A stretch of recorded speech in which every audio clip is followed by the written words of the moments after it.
On va parler du nuage, le cloud, hein, vous le connaissez. On va s'intéresser à AWS, hein, donc on connaît tous Amazon.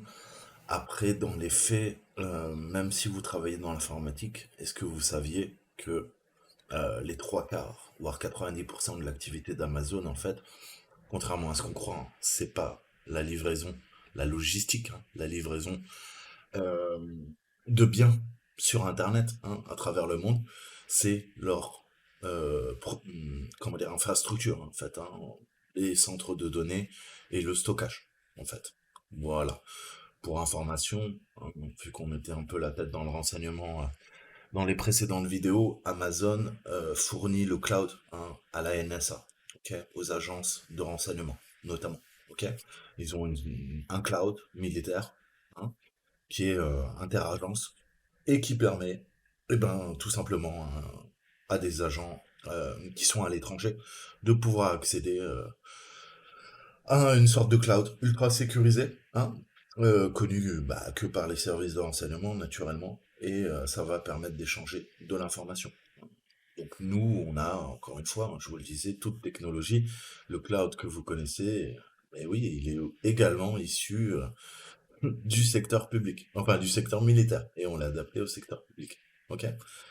Et puis n'oubliez pas, hein, si vous stockez sur le cloud, encore une fois, ça peut être assez gênant en termes de stratégie, d'espionnage, espionnage industriel, économique, hein, puisque l'hébergeur, hein, lui, a accès aux machines, et bah, encore une fois, qu'est-ce qui vous garantit la souveraineté de votre propriété intellectuelle, hein, si jamais vous le stockez ailleurs. Et on a des centres de données qui sont répartis un peu partout. Mais imaginons que, voilà, vos applications, vos sites web sont hébergés aux États-Unis. Qu'est-ce qui garantit que vous n'allez pas être espionné ou qu'on va siphonner vos données? Mais ça, c'est un autre problème qu'on ne verra pas aujourd'hui. Mais pensez qu'AWS est très très costaud. La preuve en est, je vous disais, CIA, FBI, NSA, et on va pas parler des 15 autres agences du renseignement aux États-Unis, mais c'est AWS qui gère tout ça. Voilà. Donc vous voyez, ils ont les reins solides. Et puis c'est une très bonne offre. Ils sont extrêmement concurrentiels et on a une répartition, on va dire plus des trois quarts, c'est de la AWS, hein, c'est de l'Amazon, et le reste est hébergé sur du cloud Azure, le pendant Microsoft. Voilà, voilà, si on doit parler un peu de l'offre aux États-Unis. Donc, Shadow IT, on a eu encore une data breach, une violation de données, et on va essayer de creuser un petit peu plus. Aujourd'hui, on va voir un petit peu très succinctement. Euh, je dois passer de façon une certification sur le cloud, donc je vous parlerai de ça de plus en détail, hein. Je sais pas quand, dans 6 mois peut-être. Tout va dépendre de bah, quand est-ce que j'aurai le temps, mais je compte bien vous préparer du cloud pen testing et vous expliquer un petit peu quel est le boulot d'ingénieur sur le cloud. Ok, qu'est-ce qu'on fait, quels sont les outils qu'on utilise, comment on déploie, hein, des machines sur le cloud, etc., etc. Ou qu'on stocke. Donc là, on va avoir deux solutions d'AWS, hein, qui sont extrêmement utilisées, que beaucoup d'entreprises utilisent. Et on va voir un petit peu le fonctionnement intrinsèque, hein. On va survoler encore une fois. Vous savez très bien que c'est pas avec une vidéo de 40 minutes que ça va faire de vous des ingénieurs de production sur le cloud, hein, mais c'est intéressant de connaître ça, puisque il y a de plus en plus, si vous voulez faire du bug bounty, hein, c'est-à-dire aller rechercher les bugs et vous faire payer pour vos découvertes, et ben, encore une fois, hein, si je dois faire le parallèle, l'analogie, les pentests sur le cloud, les pentests en application web, hein, et les pentests sur du réseau, sur une Active Directory, n'ont rien à voir, hein. Ça va pas être les mêmes vecteurs d'attaque, ce n'est pas la même surface d'attaque, et c'est pas les mêmes tactiques, techniques, procédures. Ok. Donc là, on va voir un petit peu comment on peut interagir ce qu'on appelle un bucket et voir un petit peu le fonctionnement, hein, comprendre un peu les bases de l'offre AWS d'Amazon. Donc les IT, parfois les unités commerciales font le tour de l'informatique, de l'approvisionnement, pardon, du juridique et de la sécurité de l'entreprise lorsqu'elles ont besoin de faire le travail rapidement. Cela conduit les équipes de sécurité à ne pas savoir ce qu'elles doivent protéger, hein, les fameux assets, comme je vous disais, et les systèmes ne sont pas construits selon les normes informatiques ou de sécurité. Le cloud public est un moyen facile pour les unités commerciales de s'engager dans ce qu'on appelle le shadow IT. Et le cloud public est plus accessible, hein, en commençant par l'offre d'AWS. Alors, on va commencer par un exemple très simple. Je vais vous demander de regarder ces deux arbres et de me dire quelle est la différence. Alors, il n'y en a aucune, hein, visuellement, il n'y en a strictement aucune. Donc, il va falloir qu'on s'intéresse à ce qui n'est pas visible, hein, c'est-à-dire les métadonnées, et notamment, là, si on doit parler d'hébergement, de cloud, est-ce que, comment sont hébergées ces deux images? Elles apparaissent dans mon navigateur. Tous les jours, je vois des images qui apparaissent dans mon navigateur quand je navigue sur Internet. Mais vous êtes déjà, vous, pardon, posé la question de savoir où étaient hébergées ces images. Ok? Est-ce que ce sont des copies locales qui sont hébergées sur le serveur web à proprement dit, ou c'est une redirection d'une image qui peut être hébergée ailleurs? Bah là, vous allez voir que on va avoir l'info. Donc, ViewMage Info, intéressant. Là, vous allez avoir les métadonnées. Donc on peut, dans la partie générale, c'est tout ce qui est encodage, tout ce qui est nom de domaine, hein, on récupère une bonne partie des métadonnées. Mais nous, c'est, voilà, au niveau des médias, qu'est-ce qu'on peut voir? Est-ce que je peux l'agrandir un peu pour vous? Voilà. Concrètement, on voit que ça, c'est une image Try Avec Me, mais qui est hébergée sur du S3. Amazon, AWS, on a compris que l'image est bien stockée, hein, enfin, plusieurs images sont stockées à partir du cloud d'Amazon. On voit les adresses très spécifiques. On a tout d'abord le nom de sous-domaine, hein, try-me-image, donc ça c'est un sous-domaine. Et ensuite, on a un autre sous-domaine, c'est le S3, vous allez voir pourquoi, hein, les 3 S comme on les appelle.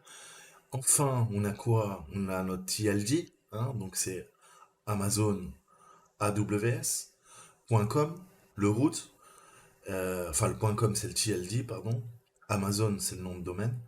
Et donc voilà, on voit déjà au niveau de la gestion du domaine comment ça se passe, et après les ressources qui sont appelées. Hein, là on voit en l'occurrence qu'on a à la racine du serveur une arborescence qui s'appelle user-uploads, au pluriel, et ensuite on voit qu'on a une sorte d'identifiant, hein, qui change avec le reste des ressources, hein, dans l'URN qui est géré et qui varie en fonction de l'image. Vous voyez que on a ces longs strings qui sont pas illicibles, mais voilà, on voit le room content, etc., etc. Donc voilà, on voit techniquement, hein, qu'on a une offre Amazon, et celui-ci,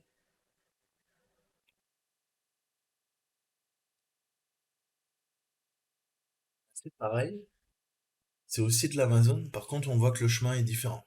Là je tape directement sur S3, amazonaws.com, festival.png. Ok, donc on voit qu'il y en a un qui est quand même sur le Try At Me, hébergé aussi par de la AWS, et un autre qui est directement sur les serveurs AWS. Donc, tout ça pour vous dire en fait que quelles sont les différences entre les deux images. L'un d'eux est un lien externe provenant d'un ce qu'on appelle un compartiment. On va voir ce principe de compartimentation Amazon S3. Ok. Donc, on a démarré la machine. Aujourd'hui, on va voir les principaux fournisseurs du cloud public. Et surtout, je vous ai dit, on va se focaliser sur AWS. Alors, je vous ai parlé des 3 S. Amazon S3, c'est Simple Storage Service. Ok, donc service de stockage simple, entre guillemets. AWS IAM, hein, donc Identity and Access Management. Donc, identité et contrôle des accès. Contrôle de l'identité, contrôle des accès. D'accord?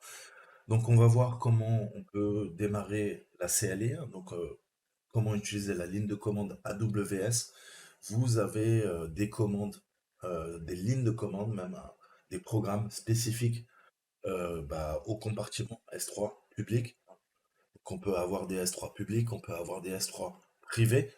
et on va essayer de comprendre un peu comment on peut tirer profit, pardon, d'une clé d'accès IAM, je suis littéralement, et d'un secret, entre guillemets, hein, on parle de crypto. Donc déjà, on va parler un peu d'AWS, hein. Je vous disais, c'est un fournisseur de services de cloud public, mais également privé, puisque je vous disais que les agences de renseignement s'en servent également. Selon leur dernière divulgation financière, AWS représente la majeure partie des bénéfices d'Amazon. Je vous disais pas que des bêtises. La plupart des grandes entreprises exploitent AWS sous une forme ou une autre pour le service de calcul, le big data, le machine learning, l'archivage de données, le streaming vidéo, les IoT, Internet of Things. Le nombre de services pris en charge par AWS est si vaste que nous pouvons à peine tout intégrer dans cette capture d'écran. Hein, donc vous voyez que c'est extrêmement, c'est ce qui fait sa force, hein, c'est qu'on va pouvoir déployer à la fois du calcul scientifique, utiliser des containers, faire du storage hein, avec la solution S3, euh, faire de la blockchain, utiliser des technologies dites quantiques, hein, aider hein, à la prise de décision au management hein, en termes de gouvernance, donc soit pour des entreprises, soit même carrément pour des pays, des États-nations. On a toute la partie analytique. Hein. Vous savez qu'aujourd'hui, c'est une grande partie aussi du business. On fait ce qu'on appelle des trends, hein, c'est des tendances. Google est très bon aussi là-dedans. On a de la migration du transfert. On a toute la partie réseau et delivery, hein, donc livraison de contenu, des outils développeurs, extrêmement importants. La sécurité aussi, hein, donc l'identité et la compliance, hein, donc c'est-à-dire respecter les normes. Hein. Donc on a IAM en fait partie. Vous voyez qu'on a un paquet d'outils, hein. Du jeu vidéo, du end-user computing, de l'Internet of Things, du business application, application integration, de la VR, du front-end, bref, un large éventail de solutions. C'est pour ça que ils sont majoritaires hein, sur le marché puisque ils offrent toute une panoplie de services. Donc vos yeux ne vous trompent pas. Vous pouvez accéder au robot, à la blockchain, au satellite, à l'informatique quantique. Enfin, dite quantique. Donc AWS divise son infrastructure en régions. Ça, c'est très important, puisque si vous ne comprenez pas ce concept, eh ben, vous n'allez pas comprendre comment ça fonctionne. Donc la région, c'est quoi concrètement? Bah, comme son nom l'indique, hein, ça va être des clusters indépendants de centres de données. Hein. Dans chaque région se trouvent des zones de disponibilité hein, qu'on appelle des AZ. A, availability, donc disponibilité, et Z comme zone. Donc chaque zone de disponibilité d'une région exploite des réseaux électriques distincts et est généralement située dans des plaines inondables différentes. Hein, cette redondance vous permet d'établir des architectures hautement résilientes pour résister à des événements météorologiques ou géologiques importants ou plus fréquemment à des défaillances matérielles ou d'installation. Hein, vous savez qu'on va chercher notamment les barrages hein, pour pouvoir alimenter les centres de données puisque ça consomme autant que des grosses villes. Hein. Il est pas rare hein, de devoir avoir besoin en entrée.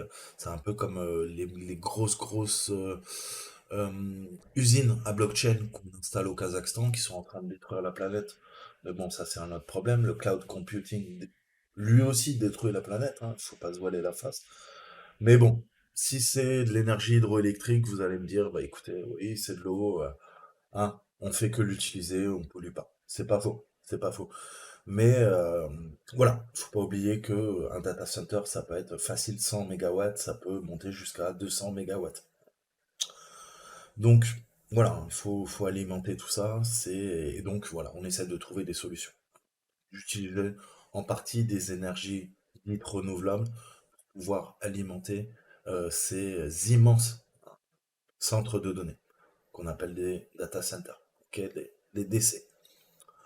Donc, ces régions, si on en revient aux régions, elles sont indépendantes et vous pouvez utiliser donc le switch, hein, region, qui va vous permettre justement de savoir quelle est la région, en fait, hein, où se trouve le fameux SS3 bucket.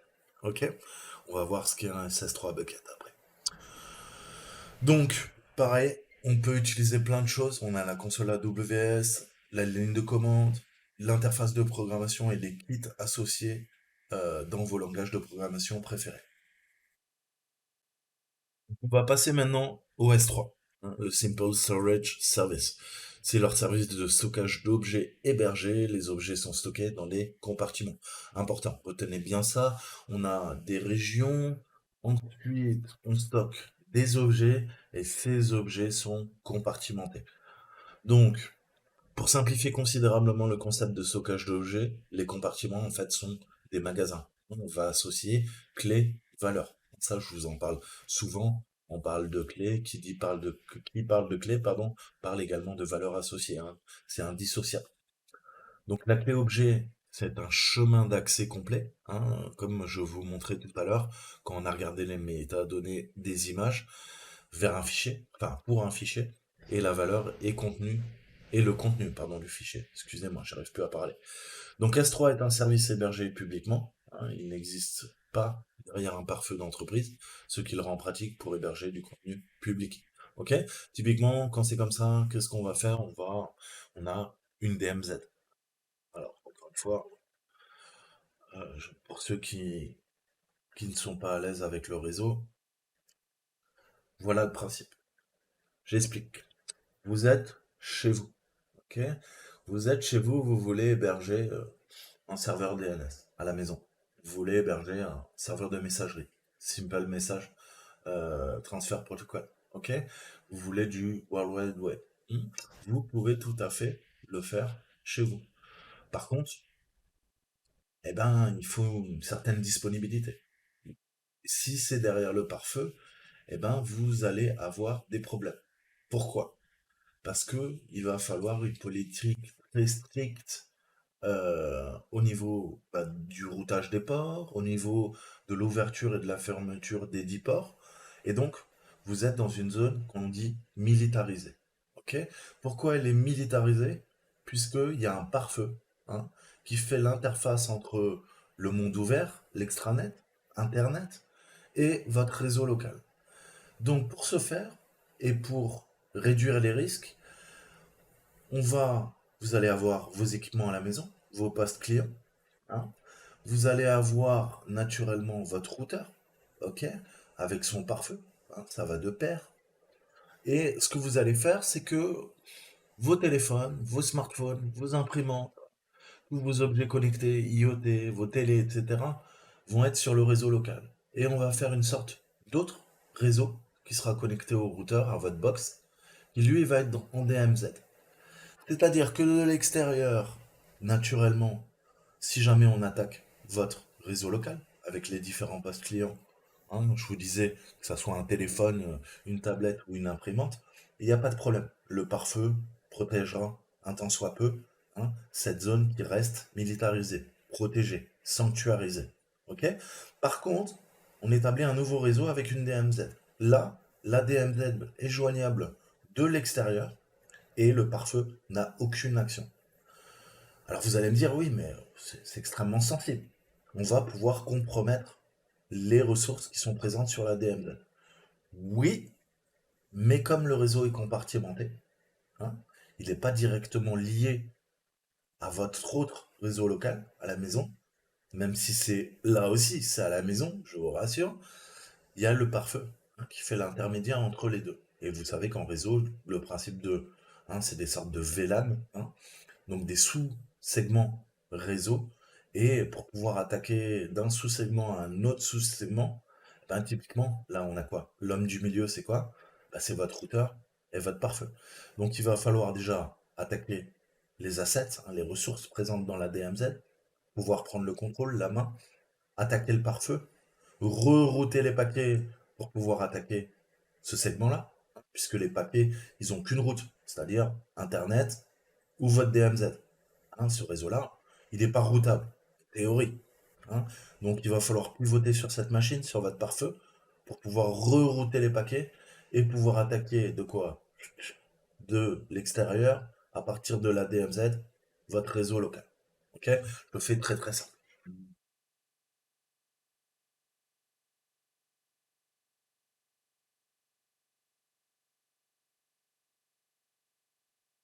Donc AWS dispose d'un ensemble complet de fonctionnalités autour de l'hébergement d'un site public S3, non S3. Ok. Donc je vous mettrai encore une fois, il y a énormément de documentation, hein, c'est extrêmement bien fait. Là, c'est la qualité d'Amazon. Ils ont vraiment une très très bonne documentation. Donc, je vous mettrai toutes ces ressources si vous voulez creuser. Tout simplement, ça vous apprend en tant que client, si vous me permettez, d'utiliser leur technologie. Ok. Mais vous comprenez bien que pour nous, c'est du pain béni, puisque on va pouvoir récupérer de la documentation technique. Et si on doit faire une attaque, du pen test sur le cloud, hein, je vous ai dit, la première phase, c'est la reconnaissance. Ok. La reconnaissance, on oublie toujours, c'est pas votre Kali Linux, hein. C'est pas même n'importe quel distro Linux qui va vous permettre d'attaquer l'infrastructure. La première phase de reconnaissance, c'est aller glaner toutes les informations, c'est de l'OSINT pur et dur, et récupérer des données techniques. Hein, donc, faire de l'intelligence technique. Hein. Je ne connais pas la solution, la surface d'attaque que je vais attaquer, à moi de prendre le temps avec mon cerveau. C'est ma première arme, c'est pas mon ordinateur, c'est pas mes connaissances. Hein, c'est déjà mon cerveau, et c'est le mécanisme d'apprentissage. Donc je vais aller lire les stratégies de compartiment, je vais aller lire les contrôles d'accès S3, je vais voir comment les utilisateurs euh, sont authentifiés au sein du système, comment fonctionne l'infrastructure, hein, qu'est-ce qui fait la puissance d'Amazon S3, etc., etc. Vous l'avez compris. Donc, si on doit vulgariser, hein, les compartiments AWS utilisent un espace de nom global. Un seul client AWS peut créer un compartiment, là, nommé Best Festival Company Image. Dans l'exemple qu'on a vu précédemment, on a vu que c'est quoi en fait? C'est Try Acme Image. Ok. Donc, Amazon S3 est utilisé pour plus que de l'hébergement public. Il y a de nombreuses utilisations pour l'archivage de données, le traitement vidéo, la conservation réglementaire entre guillemets des dossiers, etc., etc. Donc, BFC, hein, on va l'appeler, comme toute entreprise utilise S3, et parfois les données sont mélangées, et malheureusement, bah, des données qui ne devraient pas être publiques sont rendues publiques. Donc, on va voir un petit peu comment on énumère les noms des compartiments. Hein, c'est important de bien comprendre ça. Il existe de nombreuses façons en fait de trouver le nom des buckets. Hein. Donc les buckets, c'est un seau en anglais, au cas où vous ne le sauriez pas. Et bah, il y a des seaux alimentaires. Hein. Vous pouvez aller choper des buckets, ça se fait beaucoup aux États-Unis, ça vient aussi en France, mais vous allez aller au KFC, vous allez prendre un bucket. Hein. Donc vous avez un seau rempli d'ailes de pigeons, de poulet, pardon, excusez-moi. Donc, l'un des moyens les plus simples va consister à intégrer en fait du contenu hébergé dans S3 sur son site web. Hein. Donc, le principe, c'est que j'héberge l'architecture, le code source qui va me permettre le bon fonctionnement du site. Par contre, je déporte tout le reste. Ok. Et ça m'évite d'avoir sur mon infra des, des baies de stockage, en fait, des disques durs, puisque vous savez que bah, il y a des sites qui sont extrêmement lourds hein, en termes de contenu. On a beaucoup de ressources et encore une fois, tout le nerf de la guerre, c'est l'argent. Euh, on essaye de stocker les ressources à moindre coût. Hein. Les images, les PDF peuvent être hébergés à moindre coût dans S3 et liés à partir d'un autre site. Donc pour l'utilisateur, c'est totalement transparent. Par contre, vous comprenez bien que sous le capot, hein, on va appeler ces ressources à distance, hein, à partir du cloud, si vous le voulez. Donc là, on a un premier exemple c'est du bucketname.s3 Amazon AWS.com. On va appeler un fichier EXT qui s'appelle filename. Ou je peux, à l'inverse, vous l'avez bien compris, utiliser cette nomenclature S3 Amazon AWS.com, le nom du bucket au lieu d'être au début et le nom du fichier. Hein. Dans ces deux cas, il est facile d'identifier le nom du compartiment S3. C'est quoi? Pour nous, c'est bucket name. Maintenant que pouvons-nous faire de cette information? Eh ben, on va pouvoir lister le contenu des compartiments. Donc, c'est exactement ce qu'on a vu hein, dans notre image. Hein. Les deux images du haut, il y avait un type de nomenclature et une autre. Qu'est-ce qu'on voit? On a tryacme.com, ok, et un autre, je crois que c'était sur l'autre image, que je vous dise pas de bêtises.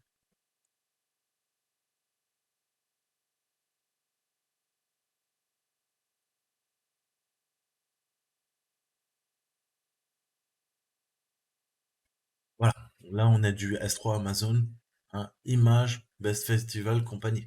Donc là on voit directement hein, le conteneur, comment il s'appelle, et vous voyez que ça utilise les deux nomenclatures. Tout va dépendre. Mais le principe est le même. Ok? C'est juste que vous avez deux types, deux façons, en fait, de présenter les choses au niveau des ressources. Donc voyons un peu la liste des contenus. Donc S3, c'est l'un des services les plus vieux en fait d'AWS, hein. Il est si vieux qu'il dispose de méthodes différentes de contrôle d'accès. On a les stratégies de compartiment et les listes de contrôle d'accès, les ACL S3. Cela entraîne une grande confusion pour les développeurs qui doivent gérer les stratégies, les listes de contrôle d'accès et les différences entre tous les utilisateurs et les utilisateurs authentifiés. De nombreux compartiments contenant des informations publiques vous permettent de répertorier le contenu du compartiment, hein. Par exemple, qu'est-ce que je vais pouvoir faire? Bah, on va pouvoir aller taper là-dessus et voir, hein.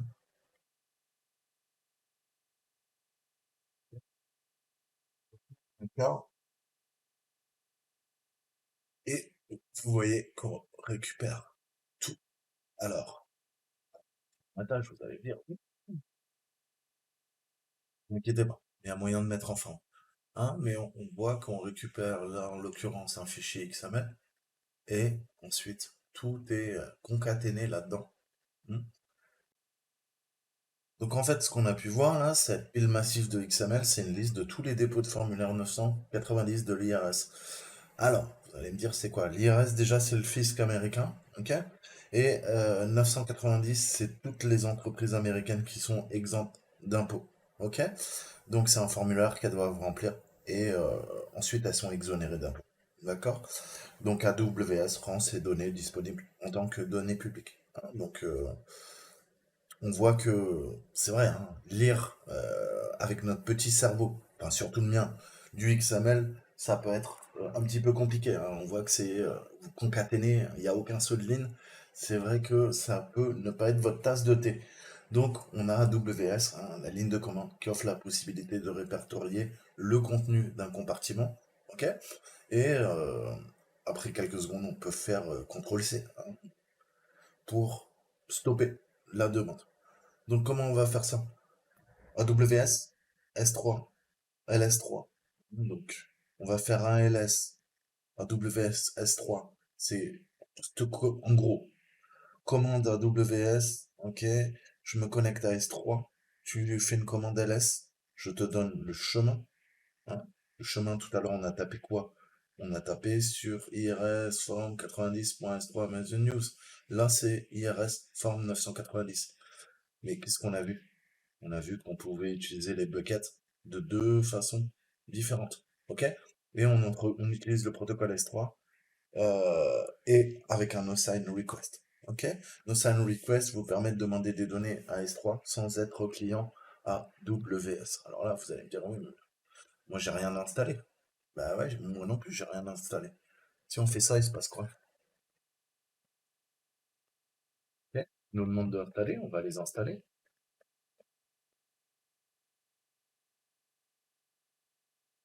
Donc vous pouvez faire un sudo apt awscli.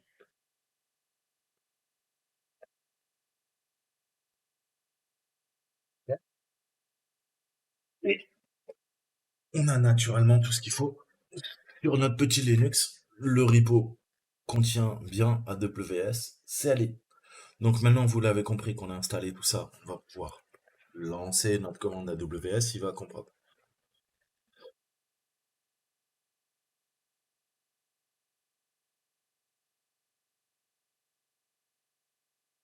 Et les records, ok? Avec le redatage underscore public.xml. Ok. Donc là, je liste à partir du cloud en ligne de commande, hein. Tout l'intérêt pour nous, hacker, pentester, ça va être de quoi? Bah de pouvoir énumérer les ressources distantes. Et à partir du cloud en ligne de commande, on a la taille, j'ai l'heure, et je vois que les données datent de... en tout cas, elles ont été stockées sur le serveur, ça date de 2016. Pour télécharger un objet à partir de S3, je peux utiliser curl. Curl qui simule quoi? Qui simule mon navigateur web, ok? Et je pourrais quoi? Est-ce que je peux faire ça?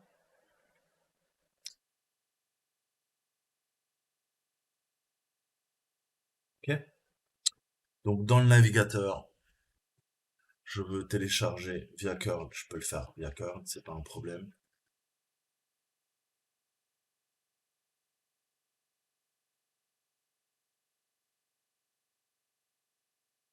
Ok. Opération de l'objet, ou on peut utiliser la commande en spécifiant l'objet. On a vu cette commande AWSC3. Donc là, vous voyez bien, on passe bien des instructions en bash. C'est du ls, enfin en tout cas, on utilise des programmes Linux. C'est du ls, là c'est quoi? C'est CP. On va venir copier.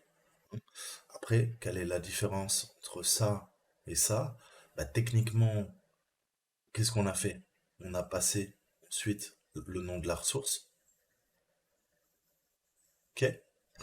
Qu'est-ce qu'on lui dit? On lui dit, si c'est un copy, et bien que c'est la commande Linux, on lui met un point parce que je veux l'enregistrer dans mon répertoire courant. Ok? Et c'est plus un list and sort, c'est un copy. Ok? Donc en effet, si je fais ça, ça va me copier cette ressource à partir, donc cet objet à partir de ce conteneur dans mon répertoire courant. Ok? Et le no sign request parce que je suis pas client Amazon, pas que je sache.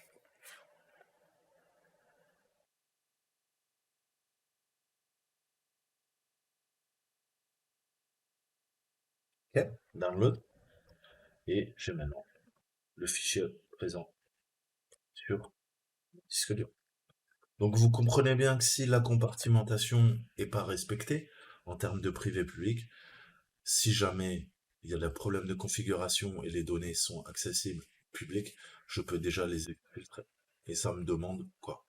Quelques lignes de commande et il n'y a aucune technique de hacking qui est requise, qui sont requises. Ok? On fait juste que récupérer des données exactement comme le site qui sont en libre consultation. Donc notez que les deux URI diffèrent pour un objet. Les objets peuvent être adressés soit via HTTP, soit le S3. Ok? C'est tout à fait possible. Là on a du S3, là on a du HTTP. Mais vous inquiétez pas. On curl sur du HTTP et si vous voulez utiliser les commandes AWS-CLI, on va utiliser le S3, tout simplement. Donc maintenant, on va parler un peu des niveaux d'authentification, puisqu'en fonction des niveaux d'authentification des objets, dans les différents compartiments, on pourra télécharger ou non les ressources à partir du cloud. Donc dans Amazon S3, les autorisations d'objets sont différentes des autorisations de compartiment. Autorisation de compartiment, je gère les autorisations du compartiment. Quelle est la différence? Les objets, on peut avoir plein d'objets dans un compartiment. Par contre, on ne peut pas avoir plusieurs compartiments dans un objet. Vous l'avez bien compris. Donc le compartiment, c'est là où on va stocker tous nos objets. hein, et c'est extrêmement sensible. Typiquement, si jamais on a des mauvaises autorisations sur un objet, c'est peut-être l'objet qui peut être compromis. Si on a des mauvaises autorisations sur le compartiment, c'est l'ensemble des objets qui sont stockés dans le compartiment qui peuvent fuiter. Il peut y avoir un data breach ou data leak. C'est même pas du breaching, on n'a pas besoin de faire une brèche. Il y a une faille, en fait, une fuite. Donc les autorisations de compartiment vous permettent de répertorier les objets dans un compartiment, tandis que les autorisations d'objets vous permettent de télécharger l'objet. Dans le cas du compartiment IRS forme 990, le compartiment et tous les objets du compartiment sont lisibles publiquement. Mais ça ne doit pas être nécessairement le cas. Les objets peuvent être lisibles alors que le compartiment ne l'est pas, ou le compartiment peut être lisible publiquement, mais les objets ne le sont pas. Vous pouvez également disposer d'autorisation d'écriture publique sur un compartiment. C'est généralement une mauvaise idée, puisque bah, naturellement, ça peut être vecteur d'attaque. On a eu des incidents de crypto-minage. Ok? Donc il existe deux niveaux de compartiment et d'objets publics. Le premier niveau est n'importe qui. Ok? Ce que vous avez vu avec justement hein, le formulaire de l'IRS, eh ben c'est ce type de situation. Vous pouvez cliquer sur cette URL pardon, à partir de votre navigateur local et le deuxième niveau est tout aussi public. Hein, c'est public pour tout client AWS. Hein. Donc, c'est que AWS a bêtement appelé Authenticated User pendant de nombreuses années. C'est pour ça qu'avant, on dissociait les utilisateurs classiques des utilisateurs authentifiés. Mais les utilisateurs authentifiés, ça veut juste dire qu'ils sont clients. Tous les autres ne le sont pas. OK? Toute personne disposant d'une carte de crédit qui peut créer un compte AWS, par conséquent, les utilisateurs authentifiés n'offrent pas beaucoup de protection de données. Ok, vous pouvez tout à fait vous servir d'une carte bleue, créer un compte AWS et avoir un niveau de privilège un peu plus élevé que la personne lambda. Donc, n'importe qui, hein, et les fameux AU. Donc, au niveau de ce qu'ils appellent les sauts. Donc, dans nos sauts, nos buckets, n'importe qui peut répertorier anonymement le contenu du saut via curl ou via AWS CLI, comme on l'a vu. Quel est le par opposition? Bah, les AU, ils ne peuvent répertorier le compartiment qu'avec des clés AWS actives, ok? Via un AWS S3 LS, ok? Ce principe du no sign request, c'est justement pour dire à la ligne de commande AWS qu'on n'utilise pas des clés AWS actives. Ensuite, n'importe qui a la possibilité de télécharger via curl ou via la WSCLI en faisant un CP cette fois-ci.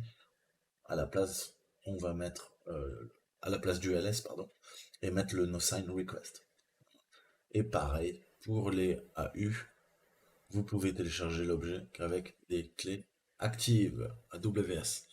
Donc on voit à la limite que c'est limite plus contraignant hein, d'être un AU que n'importe qui. Ok? Si on parle de données publiques, hein, pour des données privées, n'importe qui n'y aura pas accès.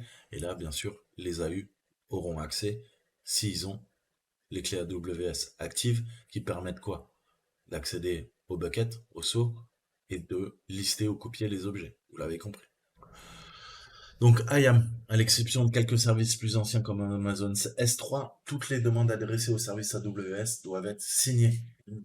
Cela se fait en coulisses hein, via la ligne de commande ou différents SDK de développement qui sont fournis par AWS. Le processus de signature exploite les clés d'accès IAM. Ces clés d'accès sont l'un des principaux moyens de compromettre un compte AWS. Intéressant. Donc les clés d'accès. Elles se composent d'un ID de clé d'accès et de la clé d'accès secrète. Les ID de clés d'accès commencent toujours par des lettres A, K, I, A, écrire, et comportent 20 caractères. Ceux-ci agissent comme un nom d'utilisateur pour l'API AWS. Ok, donc si je dois aller requêter avec l'interface de programmation AWS, pourquoi? Bah pour interfacer avec le service AWS, SBucket, je vais avoir besoin de quoi? Je vais avoir besoin d'un sorte de nom d'utilisateur qui sera composé de 20 caractères, qui est l'ID de clé d'accès, et j'aurai besoin de la clé secrète. Ok? Donc au niveau de la clé d'accès, AWS génère les deux chaînes. Toutefois, AWS ne rend pas la clé d'accès secrète disponible au téléchargement après la génération initiale.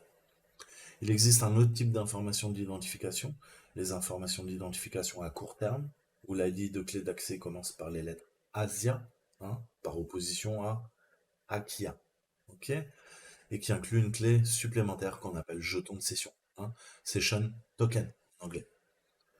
Donc faire de la reconnaissance hein, avec IAM. Lorsque vous trouvez des informations d'identification sur AWS, vous pouvez les ajouter à votre profil AWS dans AWS CLI. On va faire AWS configure profile et on va mettre le nom de notre profil. Ok? Donc cette commande ajoutera des entrées, va créer un fichier config et credential dans un fichier caché, dans le répertoire de base, donc dans votre HomeDIR, ok, sous Linux. Une fois que vous avez configuré un nouveau profil avec les nouvelles clés d'accès, vous pouvez exécuter n'importe quelle commande à l'aide de cette autre ensemble d'informations d'identification. Par exemple, on peut répertorier des compartiments S3 du compte AWS que vous avez trouvé via les informations d'identification. Là, je fais un ls et je lui mets mon profile plus le profile name. Ne stockez jamais un ensemble de clés dans le profil par défaut. Cela vous oblige toujours à spécifier un profil et à ne jamais exécuter accidentellement une commande sur un compte que vous n'aviez pas l'intention d'accéder, de faire. Quelques autres techniques de reconnaissance. On va utiliser STS Get Access Key Info pour se renseigner sur la clé d'accès en fonction de l'ID d'un compte.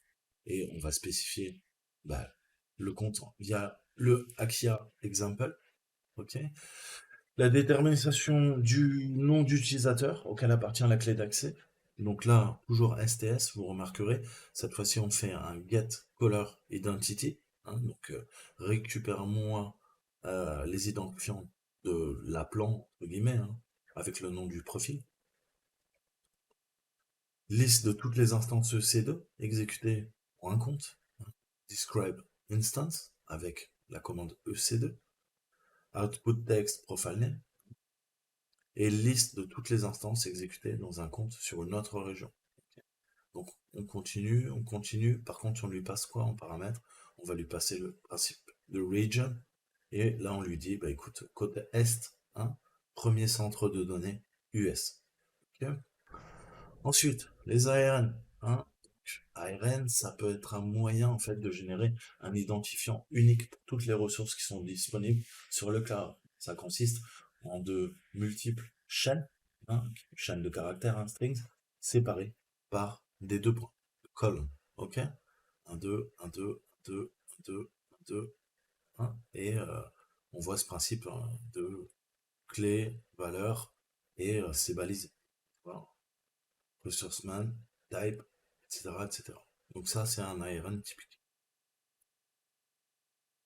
Donc, qu'est-ce qui s'est passé? Bah, il m'a pas traduit l'ensemble du truc, je sais pas ce qui se passe. C'est Mate en ce moment, ça part en couille. Mais bon, c'est pas grave.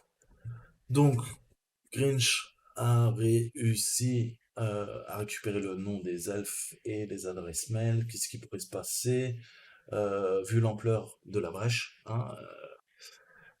je pense que les ressources humaines doivent être impliquées dans cette brèche de données, data leak. Vous savez sûrement que les ressources humaines ont lancé un nouveau portail, pardon, je vais y arriver, en utilisant WordPress. Et vous savez également que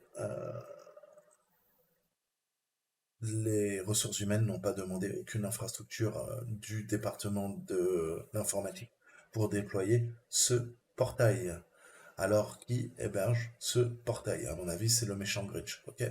Voilà une image qui annonce le nouveau site. Donc, faire du renseignement, recueillir les informations et savoir comment le Grinch a eu accès à notre base de données. Donc, première phase, reconnaissance. Pareil, même mécanique. Qu'est-ce qu'on voit? On voit qu'on tape sur du PyAcme, S3, le PNG. On voit que tout est hébergé là. Là, j'ai un flyer PNG. Je peux faire un assign request sur le S3. On avait notre bucket, c'est image.festivalcompany.com. C'est là que notre image pointe. Donc, c'est un indicateur pour nous. On est en train de lister list and sort, ce qu'il y a sur le cloud. Ok. Donc dans ce conteneur, voilà les fichiers, les objets, si je dois utiliser les termes appropriés, qui sont listés. On a des choses très intéressantes. On a des images, certes, mais ce qui devrait attirer votre œil, on a le flag.txt et on a un fichier zip. Intéressant. Donc, qu'est-ce qu'on peut faire? Je peux éventuellement, on va faire un sudo mkdir, je vais me créer un répertoire AWS.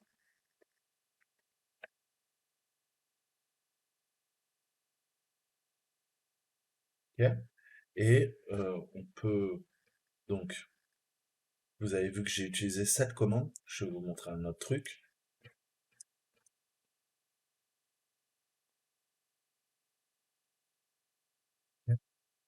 aussi.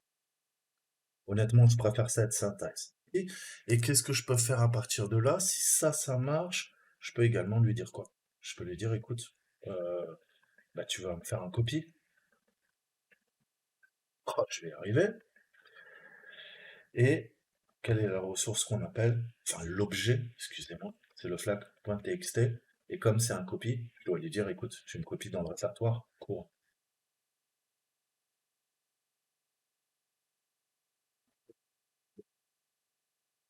Pour le list, ça passe. Visiblement, ça passe pas.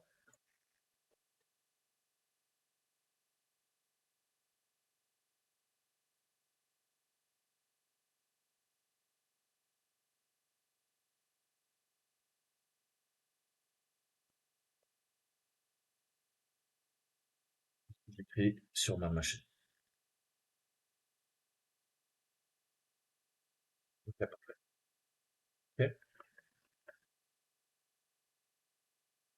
Ok.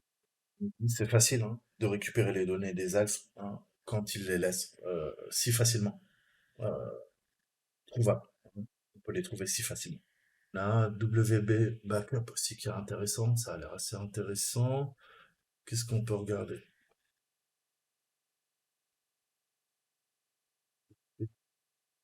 Mais WP admin, c'est WP backup.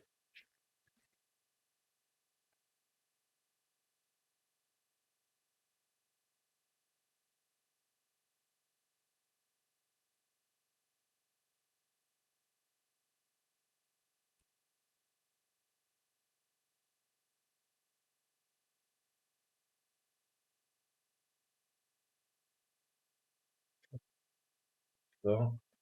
On ouvre le répertoire. On a WP admin. Steve.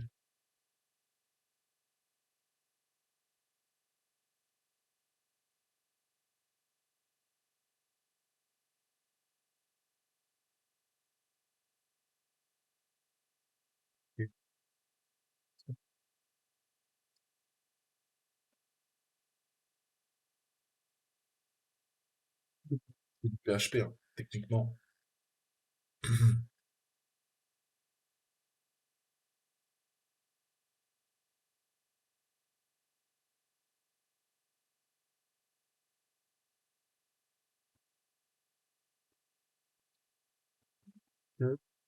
On pourrait peut-être quoi, hein, essayer de trouver tout simplement bah, des informations qui sont pertinentes. Au niveau de quoi? Bah, du texte en PHP. Dans nos questions en même temps. Donc oui, ça aussi, je voulais vous montrer. Là, j'ai le PNG. Ok? Je retire l'objet, je vais à la racine. Alors, Firefox, je sais pas pourquoi il le formate très très mal. Mais vous pouvez tout à fait le lister, hein. Si on tape flag, on voit qu'il nous trouve flag.txt. Qu'est-ce que je peux faire d'autre? Je peux faire view selection source, non? View page source. Ok? Donc ça sera un petit peu mieux formaté, mais c'est loin d'être parfait parce que c'est un one line. Mais on voit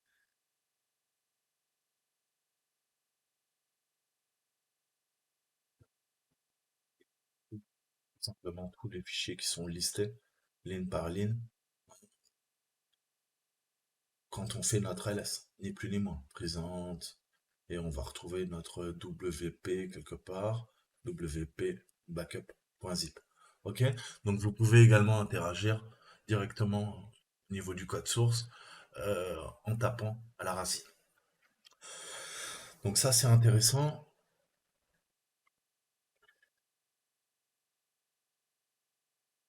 Donc on l'a vu, on tape sur quoi? On tape sur image, best festival compagnie.com. Je dis pas de bêtises. Ah,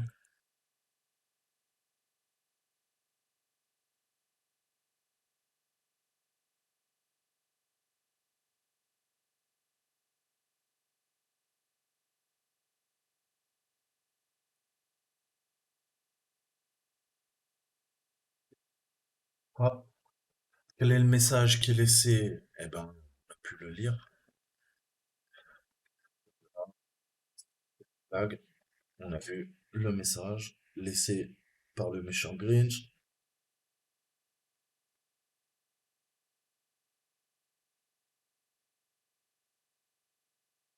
Ok. Quel autre fichier dans le seau a l'air intéressant? Eh ben, c'est notre fameux WP backup.zip. Quelle est la clé d'accès? Alors là, on a vu que là, c'est super chiant parce que on va pas se lire par un, hein, tout ça. Qu'est-ce qu'on a vu? On a vu rechercher l'ID avec une clé d'accès. Est-ce que je peux pas chercher quoi? On a vu qu'on utilisait des quoi? Des clés Akia et des clés ASIA. Je vous en ai parlé un peu. Akia et ASIA. On va commencer par Akia. Qu'est-ce que je peux faire là? J'ai là-dedans, je vais dans WP Backup, je peux lui dire écoute, 4 étoiles, ça marche ça? Et qu'est-ce que je peux lui dire? Bah, autant grepper. On va grepper quoi? Eh ben, la chaîne de caractères Akia. Là, il aime pas. Soit, là, ça passe. Ok? On voit qu'à la racine, il rentre pas en récursif, mais on a bien une clé Akia qui est disponible ici. Ok. Donc, si on la sépare, on se retrouve avec ça. Ça, c'est notre clé. On va pouvoir l'utiliser pour énumérer, en fait.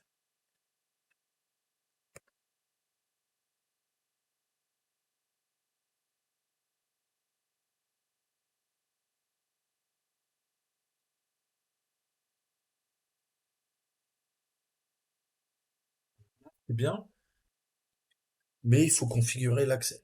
Il faut configurer l'accès. Le problème, c'est que on a vu qu'on utilisait un profil. Moi, le profil, pour l'instant, je le connais pas. Et donc, il nous faut récupérer quand même les informations. On va se faire un laisse config, PHP, récupérer.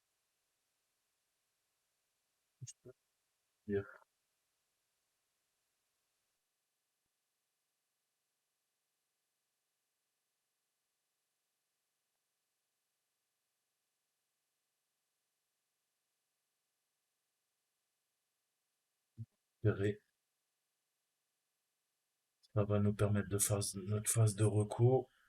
Copier. Je vais lui dire, tu mets que ça. Ok, dans un fichier.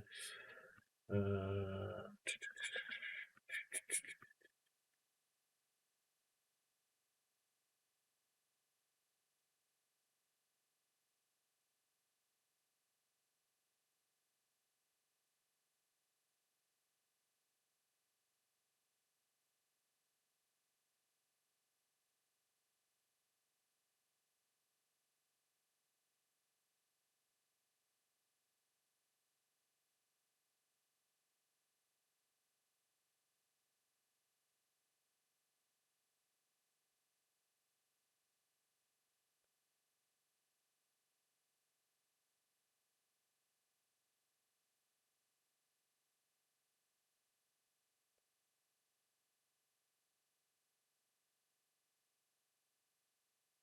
ok. Donc, qu'est-ce qu'on a vu plus haut? Ils nous disent, on a eu un message d'erreur qui nous a dit, écoute, tu veux utiliser la commande STS, calme-toi, hein. Il va falloir configurer, hein, IAM. Ok? Donc, on va configurer notre petit profil IAM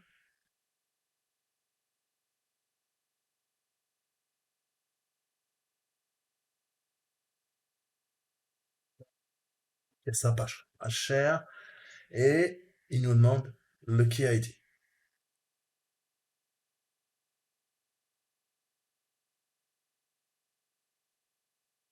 Secret.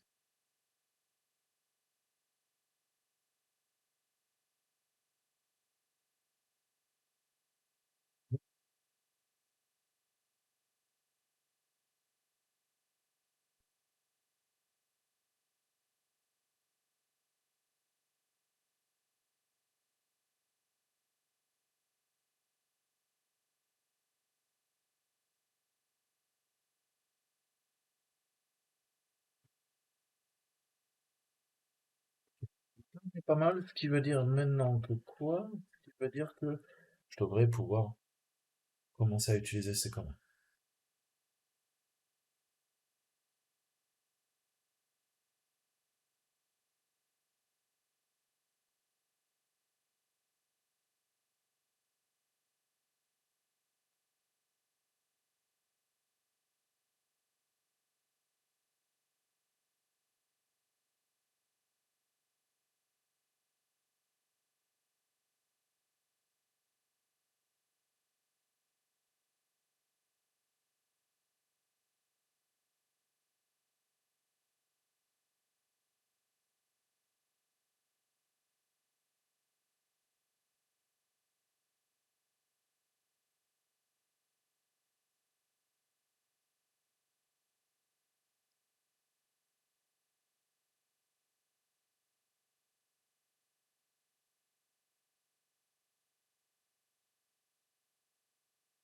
Ok, donc j'ai déplacé mon fichier carte, DB, on va lire, on va sur un WS configure.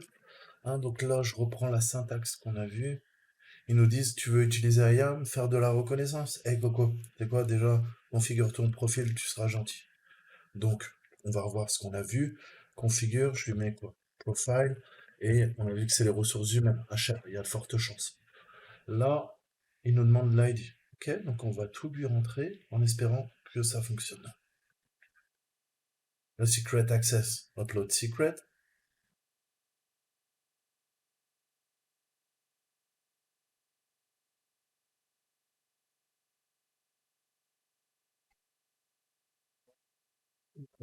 Ok, donc là c'est pas mal. Maintenant, qu'est-ce qu'on peut faire en théorie? On a vu, hein, on va peut-être pouvoir aller requêter tranquillement. On vient mon S3LS et voir si ça fonctionne sur HR. Putain, ça me rend fou. AWS. Donc là, vous voyez, les emmerdes commencent et le manuel vous sera extrêmement utile. Allez sur Stack Overflow si vous avez des questions à poser. C'est là que j'ai récupéré les réponses à mes problèmes. Donc, on voit que ça écrit pas dans cette liste. Ok, ça devrait enregistrer. On voit qu'on n'a aucune valeur. Alors, je vais élever mes privilèges quand même pour être sûr.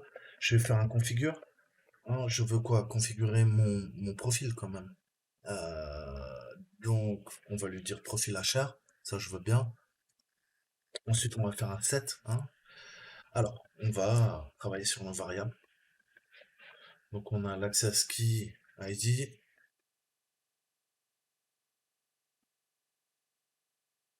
Données.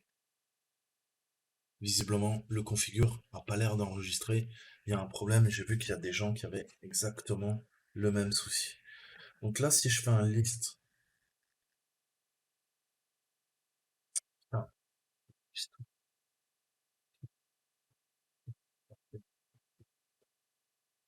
que je peux faire, je peux aller dans AWS caché, dans Credential, sudo, on va le faire à la main. Putain, c'est quoi cette blague de merde? Et bon, ça y est, quoi.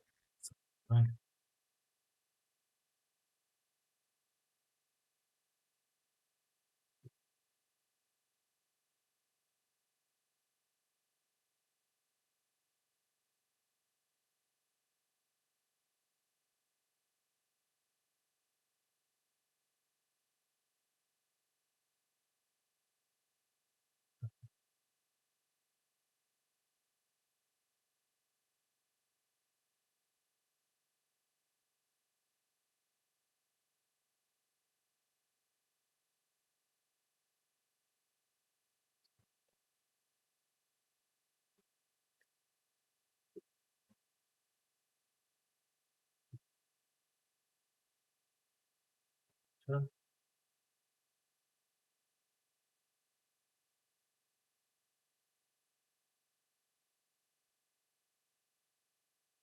Putain, mais c'est dingue cette histoire-là.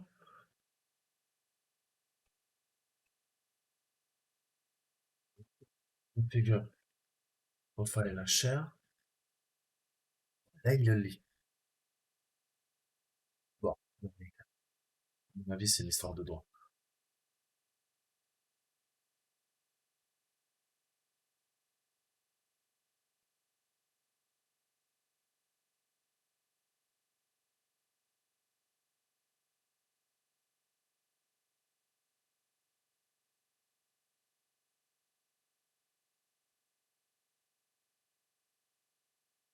J'arrive à le lire. Ok. Donc, en théorie, maintenant, je devrais pouvoir faire un S3 LS sur mon HR. Est-ce que c'est le cas? Eh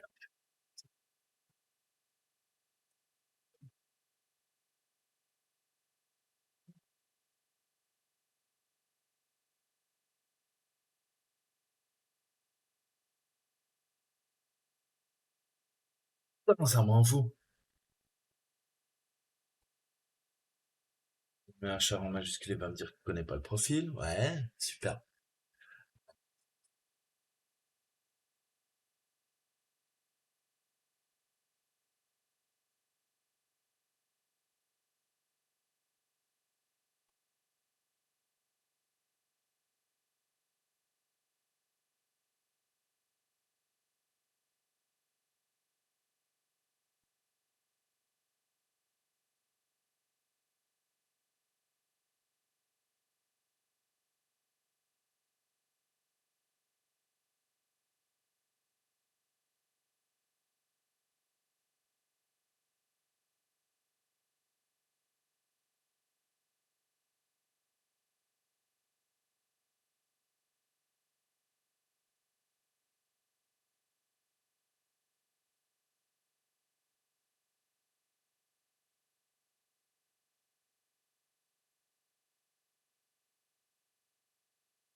Un tel truc.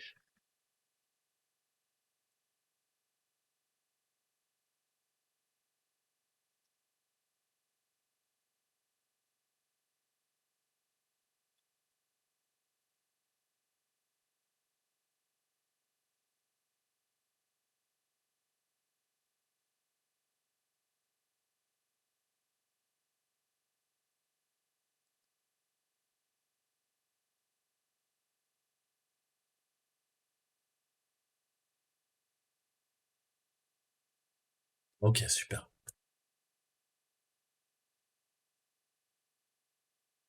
Bien.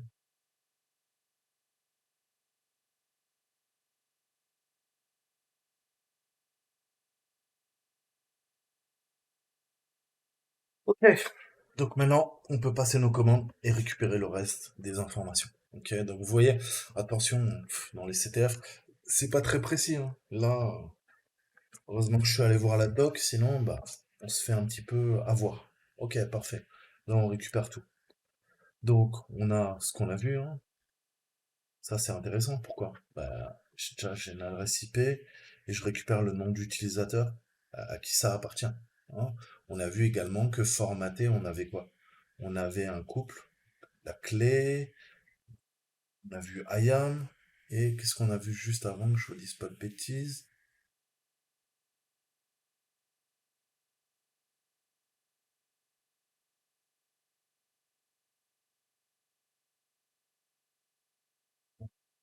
L'ARN, hein?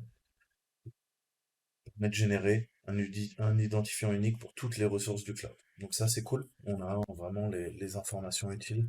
Donc pour l'access key, pardon,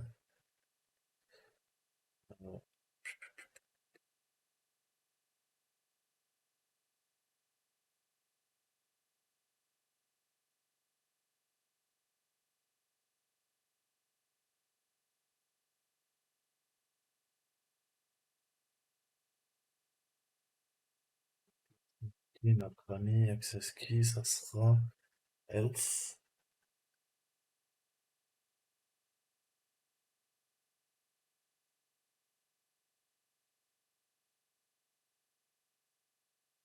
Ok. Donc il y a une instance EC2 pour cette account. Quel est le nom de l'instance? Pareil, on va lister les EC2 avec cette commande. Donc, je sais bien ces commandes, ça va vous servir. Mettez-le, je vous disais, dans Cherry Tree, faites-vous des captures d'écran.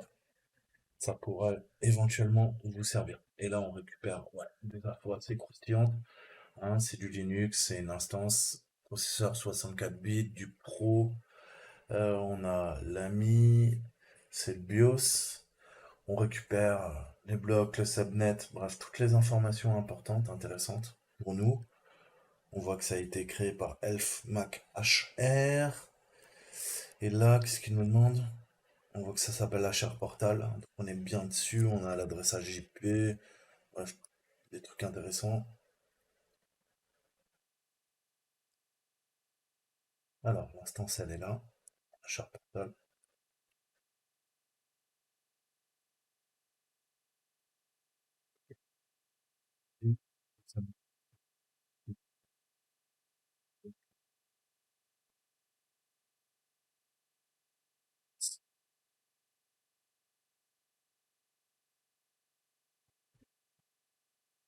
Si, on a un peu plus de tac. Ok. Donc là, c'est bien, mais maintenant, il nous faut les petits secrets. Hein. On a récupéré pas mal d'informations, on voit comment on arrive à lister les instances EC2, on sait maintenant ce qu'est un objet, où sont stockés les objets dans les compartiments, hein, les buckets, et ces buckets, on peut les héberger sur différentes régions. Secrets Manager, c'est pas grave. List Secrets, non. List Secrets, pour notre profil, la chaîne. Qu'est-ce que je vais lui dire? Je vais lui dire get secret value, profil à share, secret ID.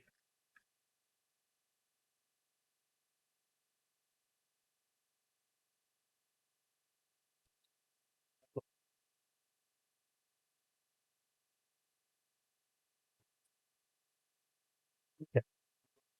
Secret hein, que tu es en train de chercher n'est pas sur cette région. Santa va avoir une bonne latence, hein, donc des faibles latences dans sa base de données. Regarde plus près où il vit. Donc là, ils sont en train de se foutre de notre gueule. Qu'est-ce qu'on a vu? John,